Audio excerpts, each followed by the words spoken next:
ইন্নাল্লাহ আশতারা, নিশ্চয়ই আল্লাহ ক্রয় করে নিয়েছেন, আল্লাহ হলেন ক্রেতা।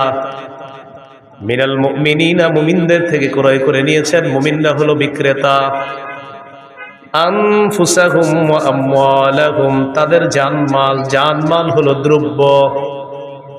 বিআন্না লাহুমুল জান্নাহ, বিনিময় হলো আল্লাহর দেওয়া জান্নাত। এটা হলো মূল্য। এবার বাজার কি? ইউকাতিলুনা ফি সাবিলিল্লাহি ফায়াকতুলুনা ওয়া ইউকতালুন, তারা আল্লাহর রাস্তায় লড়াই করবে, কাফেরদেরকে হত্যা করবে, তারা শহীদ হবে, আল্লাহর দেওয়া জান্নাতের মেহমান হবে। এই 5টি কথা মনে রাখবো। তাহলে আল্লাহ তাআলা জানমাল কিনে নিয়েছেন। বাজারটা হলো জিহাদের ময়দান। জিহাদ কি?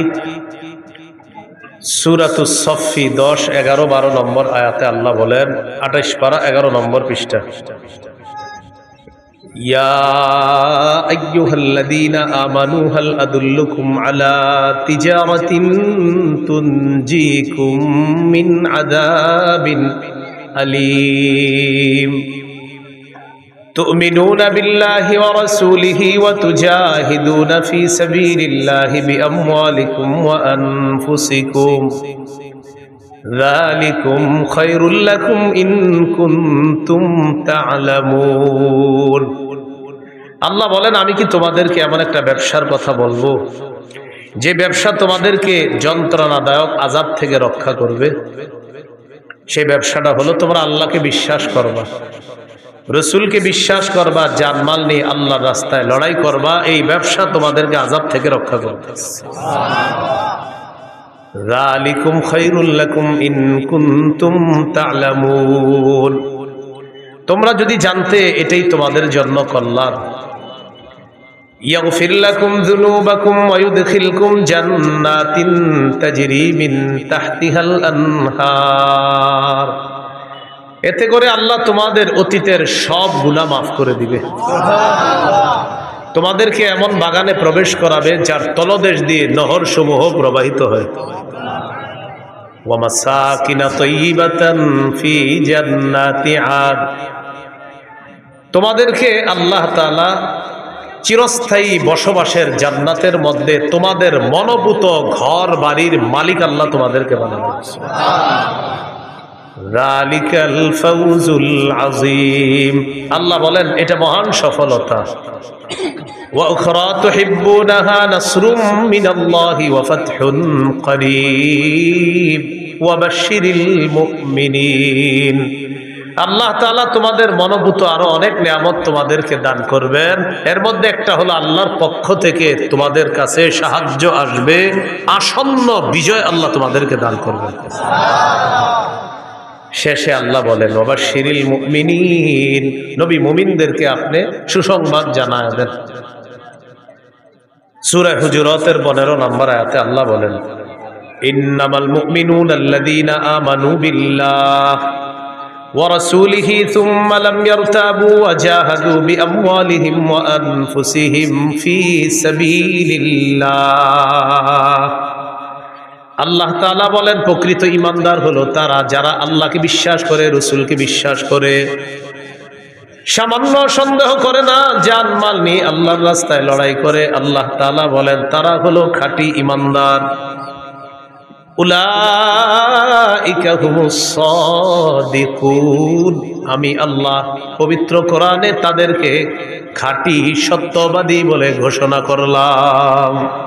ঈমান, আল্লাহকে রসুলকে বিশ্বাস করা, সন্দেহ না করা, জানমাল নিয়ে জিহাদ করা। আল্লাহ বলেন, কোরআনে বলে দিলাম তারা খাঁটি সত্যবাদী। আবু দাউদের হাদিস 2504 নম্বর হাদিস, ক্বালা রাসূলুল্লাহ সাল্লাল্লাহু আলাইহি ওয়াসাল্লাম, জাহিদুল মুশরিকিনা বিআমওয়ালিকুম ওয়া আনফুসিকুম ওয়া আলসিনাতিকুম, নবীজি বলেন তোমরা মুশরিকদের সাথে লড়াই করো তোমাদের সম্পদ দিয়ে, তোমাদের জান দিয়ে, তোমাদের জবান দিয়ে। নবী বলেন সম্পদ দিয়ে লড়াই করো, জান দিয়ে লড়াই করো, তোমাদের জবানের মাধ্যমে লড়াই করো। 1 নাম্বার নবী বললেন মাল দিয়ে লড়াই করো। আমাদের দেশে জিহাদ ফরজ হওয়ার আগ পর্যন্ত এখন আমরা মাল কোথায় দিব? ফিলিস্তিনের মুজাহিদদের জন্য ফান্ড কালেকশন করে তাদের কাছে পাঠাতে হবে। এটা জান, এটা হলো মাল। আর জান, আমাদের দেশের বিজ্ঞ মুফতি সাহেবরা যদি ফতুয়া দেয় জিহাদ ফরজ, তখন জান দিয়ে জিহাদ করা। 3 নাম্বার, ও আলসিনাতিকুম, জবান দিয়ে জিহাদ করবা। ফিলিস্তিনের বিরুদ্ধে গোটা দুনিয়াও যদি এখন হয়ে যায়, গোটা দুনিয়ার বিরুদ্ধে আমাদের বলতে হবে।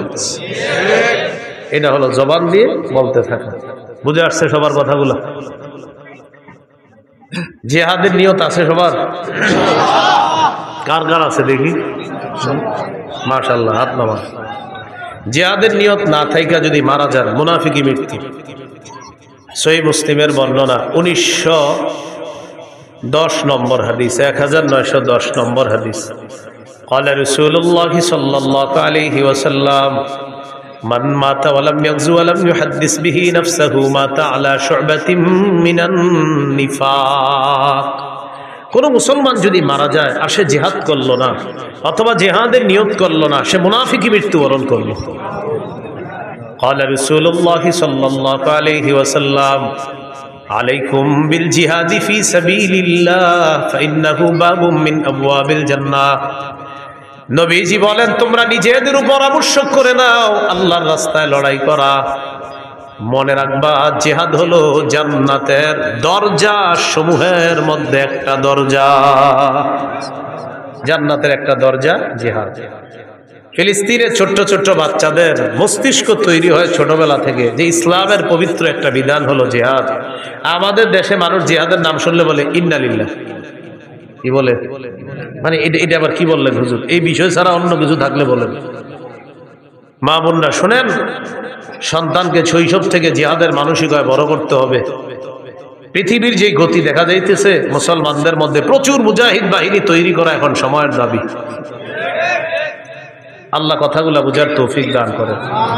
قال رسول الله صلى الله عليه وسلم من قتل في سبيل الله فوق ناقة وجبت له الجنة।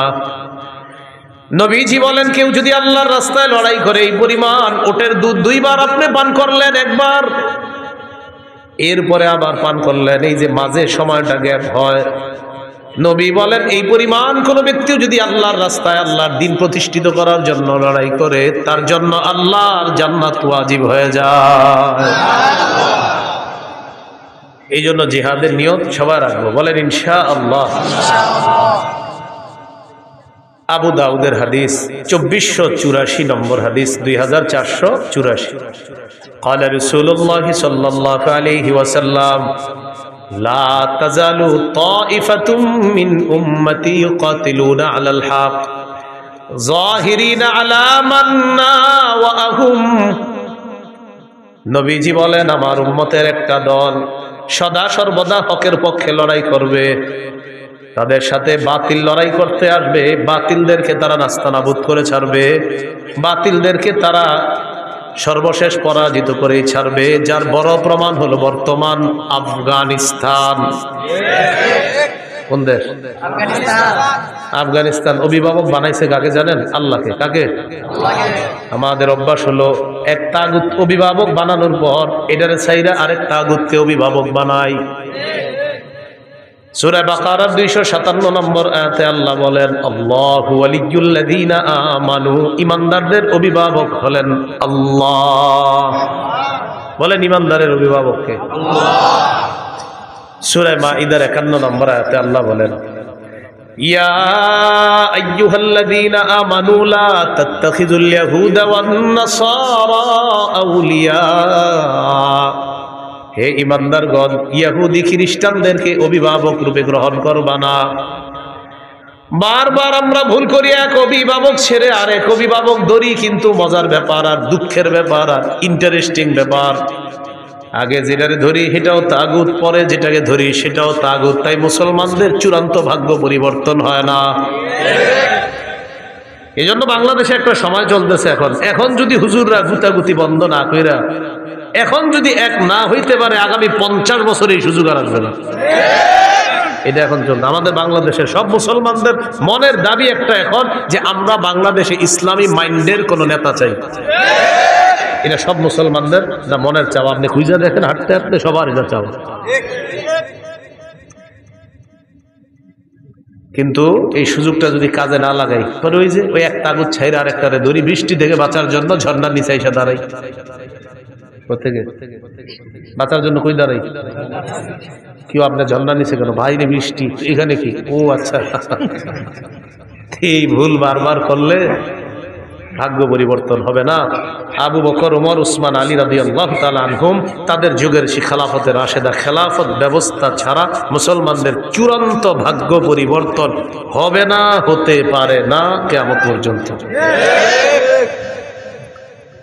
তো বলছিলাম রাসূলুল্লাহ সাল্লাল্লাহু আলাইহি সাল্লাম বলেন, লা তাজালু তাইফাতুম মিন উম্মতি ইউকাতিলুনা আলাল হক, আমার উম্মতের একটা দল সদা সর্বদা হকের পক্ষে লড়াই করবে।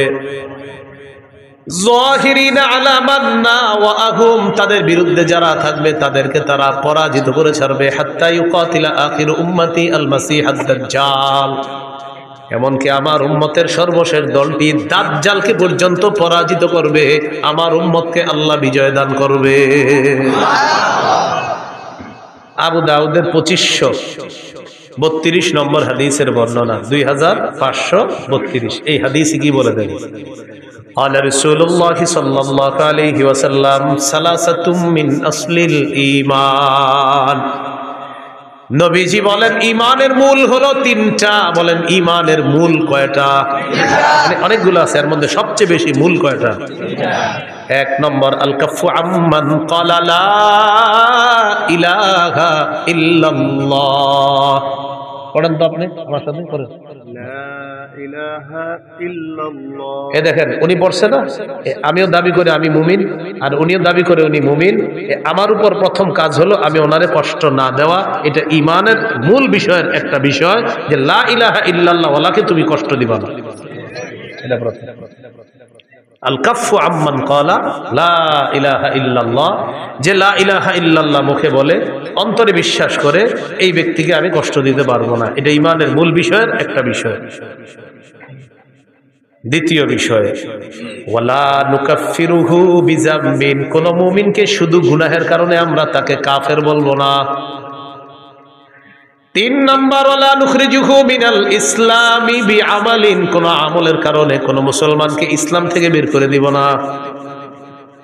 কোন আমলের কারণে ইসলাম থেকে তাকে আমরা বের করে দিব না। হ্যাঁ হুজুর, তার ব্যাপারে কোনো ফতোয়া আসবে, এটা ফতোয়া বিভাগ ফতোয়া দিবে, আপনি কথায় কথায় কাউরে কাফের বলে ফেলবেন। তাহলে ইমানের মূল বিষয় তিনটা। এক নাম্বার আল কাফু আম্মান ক্বালা লা ইলাহা ইল্লাল্লাহ, যে ব্যক্তি বলে লা ইলাহা ইল্লাল্লাহ তাকে কোনো কষ্ট না দেওয়া। দুই নাম্বার ওয়ালা নুকাফিরুহু বিযামবিন, কোন মুমিনকে গুনাহের কারণে আমরা কাফের বলবো না। তিন নাম্বার ওয়ালা নুখরিজুহু মিনাল ইসলামি বিআমাল, কোন মুমিনের কোন আমল দেখাই তাকে আমরা ইসলাম থেকে বের করে দিব না। এরপর আল্লাহ নবী বলেন, ওয়াল জিহাদু মাযিন মুনযু বাসানি আল্লাহু ইলা আইয়ুকাতিলা আখির উম্মতি আদ-দাজ্জাল। নবী বলেন, আমি যেদিন থেকে আল্লাহ আমাকে নবুয়ত দান করছেন, সেদিন থেকে জিহাদ জারি আছে, জিহাদ ফরজ আছে, কিয়ামত পর্যন্ত চলতে থাকবে। আমার উম্মতের শেষ দলটা দাজ্জালের সাথে লড়াই করা পর্যন্ত আমার এই জিহাদের যে বিধান আল্লাহ দিয়েছেন, কিয়ামত পর্যন্ত এটা চলতেই থাকবে। তাহলে কিয়ামত পর্যন্ত জিহাদ চলতে থাকবে। এবার আমার সাথে বলেন কোন জালেমের জুলুম, কোন বিচারকের বিচার জিহাদকে বাতিল করতে পারবে না। নবীজি বলেন, লা ইউতিলুহু জাওরু জাইরিন ওয়ালা আদলু আদিলিন, কোন জালেমের জুলুম আর কোন বিচারকের বিচার জিহাদকে বাতিল করতে পারবে না। কোন দেশের সুপ্রিম কোর্ট, হাইকোর্ট যদি ফতোয়া দেয়, হাইকোর্ট যদি এই বিচার দেয়, এই রায় দেয়, হাইকোর্টের পক্ষ থেকে যদি এই বিচার আসে আর এই রায় আসে, পেপারে আসে, কি আসে? যে দেশে জিহাদ করা যাবে না, জিহাদের বিধান বাতিল। নবীজি বলেন, তোমরা বলে দিবা তুই বাতিল।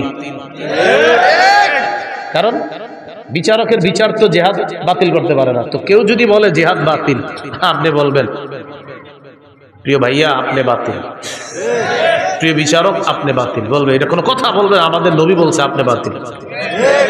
কারণ আপনার বিচার জিহাদ এটা বাতিল করতে পারবে না। নবীর আল্লাহ যেদিন থেকে নবী বানাইছে কিয়ামত পর্যন্ত জিহাদের বিধান চালু থাকবে। আপনার মতো বিচারকের বিচার আর কোন জালেমের জুলুম কিয়ামত পর্যন্ত পবিত্র জিহাদকে বাতিল করে নাই, করতে পারবে না। আপনি করলেও হবে না, আপনি বাতিল হবে। এই হলো জিহাদের বিধান। আল্লাহ আমাদেরকে বুঝার তৌফিক দান করেন। তবে ওই বিষয়টা গুরুত্বপূর্ণ। আমরা জিহাদ করব কখন? এদেশের বিজ্ঞ মুফতিরা ফতোয়া দিবে যখন। বিজ্ঞ মুফতি সাহেবরা ফতোয়া দিতে হবে। আপনি সকালে গিয়ে আবার কিছু উড়াই দিয়ে না, বিজ্ঞ মুফতি সাহেবদের ফতোয়া লাগবে, তখন জিহাদ ফরজ হবে। আল্লাহ কথাগুলা বুঝার তৌফিক দান করেন। সহিহ বুখারীর বর্ণনা 3123 নম্বর হাদিস। عن أبي هريرة رضي الله تعالى عنه قال قال رسول الله صلى الله عليه وسلم تكفل الله لمن جاهد في سبيل الله لا يخرجه إلا الجهاد في سبيله وتصديق كلماته بأن يدخله الجنة أو يرجعه في مسكنه الذي خرج منه ما نال من أجر أو غنيمة। কোন ব্যক্তি জিহাদে বের হয়েছে, শুধু জিহাদের নিয়তে বের হয়েছে এবং আল্লাহর কথাগুলা বিশ্বাস করছে, হ্যাঁ জিহাদ করলে এই লাভ, এগুলা জেনে সে বের হয়েছে। এই ব্যক্তি জিহাদের ময়দানে যাওয়ার পর আল্লাহ দায়িত্ব নিয়ে নেয়, হয়তো শহীদ বানায় তাকে জান্নাতে পৌঁছায় দিবে, না হয় প্রচুর গনিমতের মাল সহ তার ঘরে আল্লাহ তাকে ফিরিয়ে দিবে। সহিহ মুসলিমের বর্ণনা 1878 নম্বর হাদিস। قال رسول الله صلى الله عليه وسلم مثل المجاهد في سبيل الله كمثل الصائم القائم القانت بآيات الله لا يفتر من صيام ولا صلاة حتى يرجع المجاهد في سبيل الله। নবীজি বলেন, কোন ব্যক্তি নফল রোজা রাখে, নফল নামাজ পড়ে আর নামাজের মধ্যে ধারাবাহিক কোরআন তেলাওয়াত করে। কোন ব্যক্তি নামাজের মধ্যে আছে, নফল নামাজের মধ্যে কোরআন তেলাওয়াত করতেছে আর লোকটা রোজা অবস্থায়, এক হলো সে রোজাদার, আরেক হলো সে নামাজের মধ্যে আছে, আরেক হলো সে আল্লাহর কোরআন তেলাওয়াত করতেছে। সবগুলাই গুরুত্বপূর্ণ। নবীজি বলেন, এই ব্যক্তি কোন রকম ক্লান্তিহীন ভাবে এই ইবাদত করলে যে সওয়াব, নফল নামাজ ধারাবাহিক পরে রোজাও রাখে আর তেলাওয়াত করতেছে, কোনো ক্লান্ত নাই, এই লোকটা ক্লান্ত হয় না। এই ক্লান্তিহীন নামাজ রোজা, ক্লান্তিহীন তেলাওয়াত করে সেই ব্যক্তি যেই সওয়াব পাবে, আল্লাহর রাস্তায় যেই মুজাহিদ, এই মুজাহিদ জিহাদে যাওয়ার পর ফিরে আসার আগ পর্যন্ত এই পরিমাণ সওয়াব আল্লাহ তার আমল নামায় দিয়ে দেয়। চলতে থাকে আমল নামায়। এটা মুজাহিদ যদি আল্লাহর রাস্তায় যায়। আবু দাউদের বর্ণনা 1449 নম্বর হাদিস। এই হাদিসের বর্ণনাকারী সাহাবীর নাম আব্দুল্লাহ ইবনে হুবশিগিল খাসআমি রাদিয়াল্লাহু তাআলা। তিনি বলেন, আন্না রাসূলুল্লাহ সাল্লাল্লাহু আলাইহি ওয়াসাল্লাম সুইলা আইয়ুল আমালি আফজালু ইয়া রাসূলুল্লাহ। নবীজিকে জিজ্ঞাসা করা হলো, হুজুর কোন আমল সবচেয়ে শ্রেষ্ঠ? নবীজি বললেন, তুলুল কিয়াম, লম্বা সময় নামাজে দাঁড়ায় থাকা, এটা শ্রেষ্ঠ আমল। শীতকালে লম্বা সময় একটু নামাজ পড়েন, তাহাজ্জুদ করেন, লম্বা সময় একটু দাঁড়ায় থাকেন শীতকালে। বলেন ইনশাআল্লাহ। 4 রাকাত সুন্নত একদম 3.5 মিনিটের বেশি লাগাবেই না। কি বলেন? 4 রাকাত 4 রাকাত। প্রথম 2 রাকাত মনে করেন ঠিক মতো পড়ছে, পরে ইমাম সাহেব জামাতে দাঁড়াইবো, পরের 2 রাকাত পুরাই বুলেট শুরু হয়ে গেছে। কি ঘটনা কি? মুয়াজ্জিন সাহেব ইকামত দিছে, হের কথা হলো আমি এই 2 রাকাত যেমনি হোক শেষ করে দৌড়মই হুজুর। পরে এই দেখবেন পাশে যারা আছেন, তখন দেখবেন প্রথম 2 রাকাত ঠিক ছিল, পরে ওই তৃতীয় রাকাতে মানে আমি বুঝাই, সুবহানা রাব্বিয়াল আযীম, এই বাক্যে সিন কয়বার? একবার। সুবহানা রাব্বিয়াল আযীম, সিন কয়বার হুজুর? একবার। সুবহানা রাব্বিয়াল আযীম, সিন কয়বার? একবার। এবার দেখেন, এর মানে উনি 3 বার সুবহানা রাব্বিয়াল আযীম বলেছেন, যেহেতু সু সু সু আর সিন তো একবার বাক্যে, এর মানে সু সু সু মানে 3 বার সুবহানা রাব্বিয়াল আযীম কমপ্লিট। এটা পাশে থেকেও শুনবেন না সময় দেখবেন, মানে কি আপনি সুব কি এই বাক্যে যদি সিন তার যে 3-4 বার আছে তাহলে বুঝতাম আপনি একটাই বলছেন বাক্য, কিন্তু বাক্যে তো সিন একবার, এর মানে আপনি সু সু 3 বার বলা মানে আপনি সুবহানা রাব্বিয়াল আযীম 3 বার পড়ে ফেলছেন। এরকম পাশে দেখবেন আল্লাহু আকবার, আল্লাহর সাথে তামাশা করেন, ফাজলামি করেন। তুলুল কিয়াম, লম্বা সময় নামাজে দাঁড়ানো বড় ইবাদত। ভাই নামাজ ধীরস্থির ভাবে পড়েন, জীবনে এই কাজটা খুব সুন্দরভাবে করবেন, বলেন ইনশাআল্লাহ। উযু করবেন সুন্দরভাবে, মসজিদে নামাজ পড়বেন সুন্দরভাবে, নামাজের সাথে কোনো আপোষ করবেন না। এমনকি আলোচক যারা আলোচনা করে তাদের আলোচনা যদি মনে করেন আলোচনায় উঠাবে, তারা আলোচনার মাঝেও নামাজকে তাড়াহুড়া না করা, সফরে অন্তত আলাসরিন না আতইন এটাও সুন্দর মতো পড়তে হবে, সুবহানা রাব্বিয়াল আযীম আলা এটা সুন্দর মতো পড়তে হবে, কমপক্ষে 3 বার সুন্দর মতো পড়তে হবে। 1 মিনিটে 2 রাকাত যেন শেষ না হয়, বিষয়টা দিকে খেয়াল রাখবেন। তো রাসূলুল্লাহ সাল্লাল্লাহু আলাইহি সাল্লাম বললেন তুলুল কিয়াম, সবচাইতে শ্রেষ্ঠ আমল আল্লাহর কাছে লম্বা সময় নামাজের মধ্যে দাঁড়িয়ে থাকা।